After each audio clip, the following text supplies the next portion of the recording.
Meron ako ipapakita sa inyo. Ito po ay pag-aari ko bago pa man ako pumasok ng seminaryo. So ilang taon ako sa seminaryo? 10, 11, pati yung program. Tapos pare, 17 years. So magsa 30 years na ito. Ganun siya kaantik na. Ganun siya katagal na.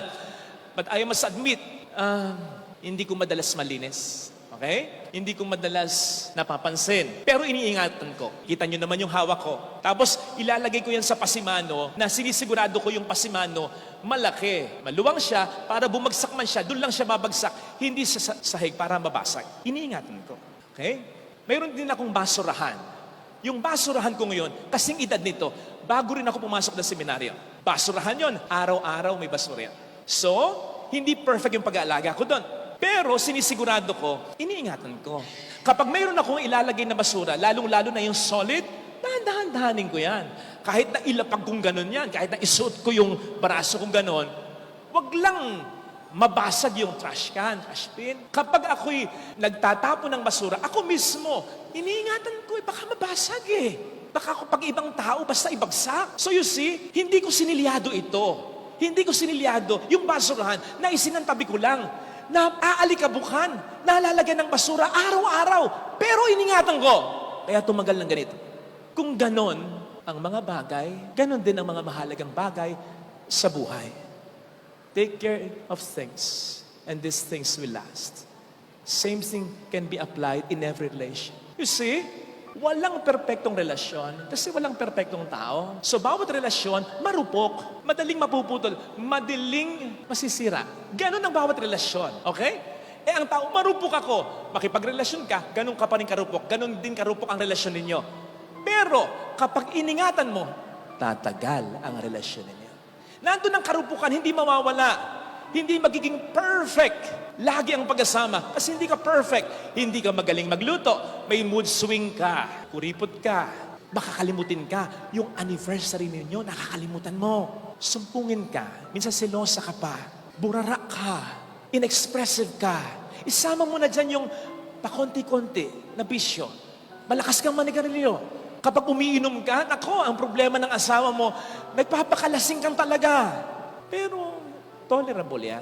Napag-uusapan, napapagpasensyahan yan. Halimbawa yung tatay ko, hindi siya business-minded. Tapos dati, malakas pa yung manigarilyo. Kung business-minded ang tatay namin, palagay ko, mayaman kami. Pero hindi. Pero hindi ko siya ipagpapalit kahit kaninong tatay. Bakit? Mabuti siyang ama. Mabuti siyang tao. You see?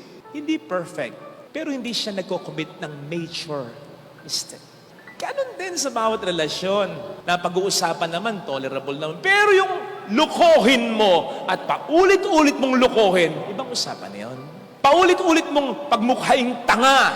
Hindi mo binibigyan talaga ng halaga. Ikaw na nga ang nagkamali. Ang aamo sa'yo, siya pa. Ibang usapan yun. No one is perfect.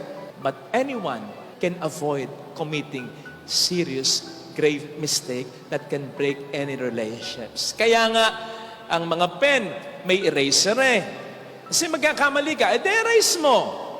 Pero iba, kapag ang pagkakamali mo at failure mo ay inukit mo na. Kasi ang dalas na paulit-ulit na.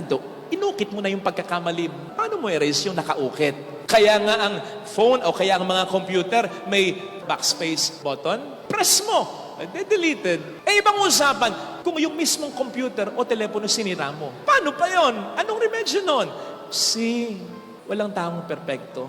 Pero lahat tayo po pwedeng makapag-avoid ng mga pagkakamali at kasalanang seryoso na po pwedeng literally and figuratively ay makamatay ng tao at relasyon natin sa ating kapwa-tao. Become the better person at makikita ng Diyos at ng tao yan. Hindi mo kinakailangan ipangalandakan sa anak mo, matino ka kaysa sa asawa mo. Alam naman Hindi mo kinakailangan ipangalandakan sa magulang mo, mas matino ka kaysa. Alam naman lalong-lalo na kung sa kabila ng pagkakamali sa iyo, nagmamahal ka pa rin kahit papaano. Kita ng tao ito, kita ng Diyos ito.